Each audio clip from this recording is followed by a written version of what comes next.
Muy buenas a todos. Continuamos con el impuesto de la renta de las personas físicas. Fijaos, hemos estado analizando el hecho imponible, el motivo por el cual pagamos el impuesto, y también hemos analizado la figura del contribuyente, aquel obligado al pago. Recordemos que en el último vídeo hicimos un acercamiento a lo que es la liquidación del impuesto, teniendo en cuenta las diferentes fuentes de renta. Bien, era una primera aproximación, porque todavía no hemos profundizado en cada una de las fuentes de renta, y esto es precisamente lo que vamos a hacer. Comenzamos con rendimientos del trabajo. Bien, lo primero que tenemos que plantearnos es ¿qué se considera rendimientos del trabajo? Si analizamos el concepto, podemos ver que se considerarán rendimientos del trabajo todas las contraprestaciones o utilidades, cualquiera que sea su denominación o naturaleza, tanto dinerarias como en especie, tanto fijas como variables, que deriven directa o indirectamente del trabajo personal o de la relación laboral o estatutaria y no tengan el carácter de rendimientos de actividades económicas. En definitiva, estamos hablando de la remuneración a un trabajo por cuenta ajena, que tiene estas tres características. Es un trabajo personal, entendido en este caso el trabajo como factor productivo, y vamos a tributar por toda la contraprestación que recibamos por el mismo. Con carácter básico, si la relación es laboral por cuenta ajena, tenemos rendimientos del trabajo, mientras que si la relación fuera por cuenta propia, estaríamos hablando de actividades económicas que veremos más adelante. La propia ley del impuesto recoge una serie de supuestos. Los típicos, tenemos sueldos y salarios, también las prestaciones por desempleo, las remuneraciones en concepto de gastos de representación, dietas y asignaciones para gastos de viaje, excepto, por cierto, los de locomoción, en determinadas circunstancias. Las contribuciones o aportaciones que satisfacen los promotores a los planes de pensiones. En definitiva, ofrece una relación, pero la definición genérica es la que hemos visto anteriormente, la retribución a un trabajo personal, a un trabajo por cuenta ajena. Bien, si nos damos cuenta, os pongo en la parte de la derecha algunas características. Fijaos, se puede retribuir tanto en dinero, ocurre así en la mayor parte de los casos, pero también en especie. Se puede retribuir, en este caso, ya no solo pagando, en este caso al contado, sino también que pueden ser capitales diferidos, como ocurre, por ejemplo, con las pensiones o con diferentes prestaciones como no solo pensiones, sino planes de pensiones o seguros.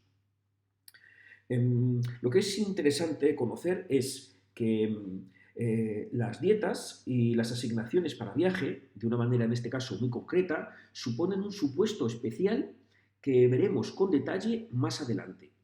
Este primer vídeo es un acercamiento a lo que son los rendimientos del trabajo para que tengamos en cuenta, para que sepamos lo que son y cómo vamos a registrarlos en nuestra declaración de la renta. Pero hay luego casos que tenemos que analizar con más detalle.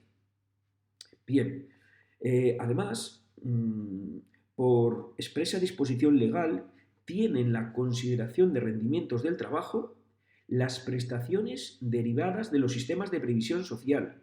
Estamos hablando de seguridad social y clases pasivas, estamos hablando de mutualidades generales obligatorias para funcionarios o colegios de huérfanos y entidades similares.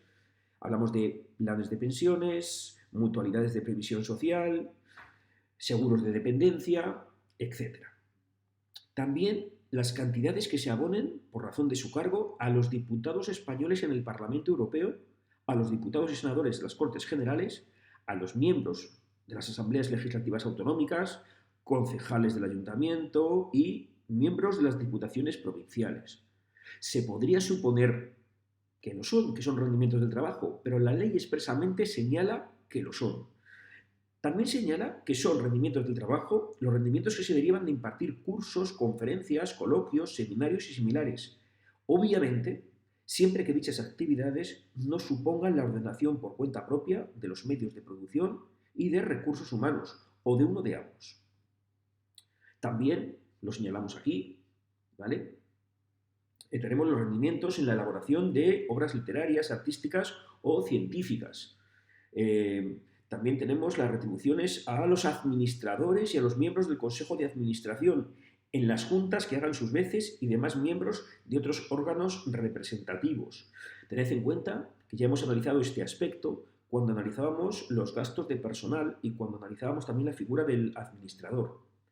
Y también lo son las pensiones compensatorias recibidas del cónyuge y las anualidades por alimentos, excepto las que perciben los padres en virtud de decisión judicial que se declaren exentas. Bien, bueno, pues básicamente este es el esquema. Lo que nos interesa es cómo se van a liquidar, cómo vamos a cuantificar estos rendimientos.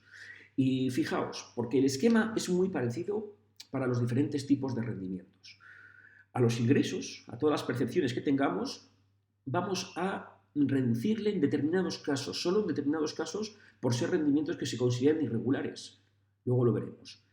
A estos ingresos íntegros le vamos a restar una serie de gastos que se consideran deducibles para obtener lo que se llama el rendimiento neto.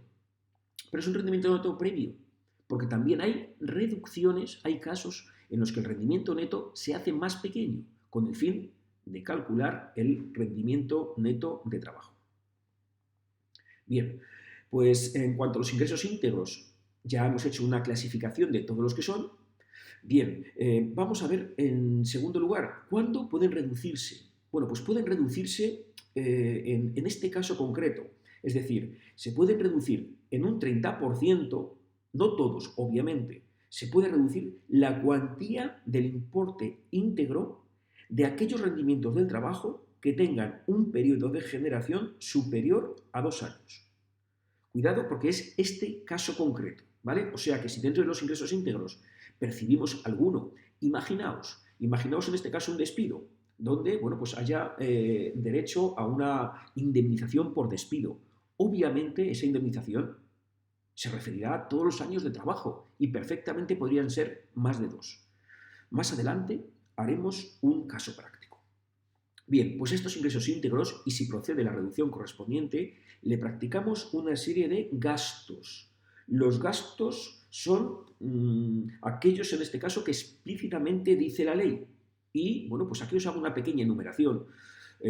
Seguridad social, tenemos también las cotizaciones a mutualidades generales de funcionarios, tenemos las contribuciones por derechos pasivos, tenemos también cotizaciones a colegios de huérfanos o entidades similares, cuotas de sindicatos, también tenemos las cuotas a colegios profesionales si la colegiación es obligatoria, con un límite de 500 euros. Y en definitiva, como he dicho en otras ocasiones y como es mi filosofía, aunque en este mapa visual os pueda hacer constar algunas de ellas, siempre tenemos que acudir a la fuente. En este caso, si vais a la página de la agencia tributaria y entráis en este apartado concreto, recordaréis que os hablaba en un vídeo anterior del manual práctico. Bien, pues en ese manual práctico, si buscamos en este caso los rendimientos del trabajo, vamos a ver lo que son gastos deducibles. Y veis prácticamente todos los que he citado.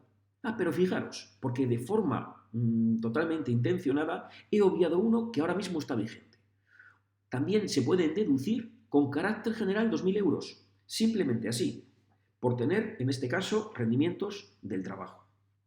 Bien, una vez que tenemos el rendimiento neto previo, con los ingresos menos los gastos deducibles, hay determinadas reducciones, ¿vale? Las reducciones en este caso se deben fundamentalmente a rentas bajas. Entonces se debe a aquellos que tienen rentas más bajas. Se refiere al caso concreto de que las rentas sean inferiores a 16.825 euros y en este caso, si la renta percibida es inferior a 13.115 euros, la reducción será de 5.565.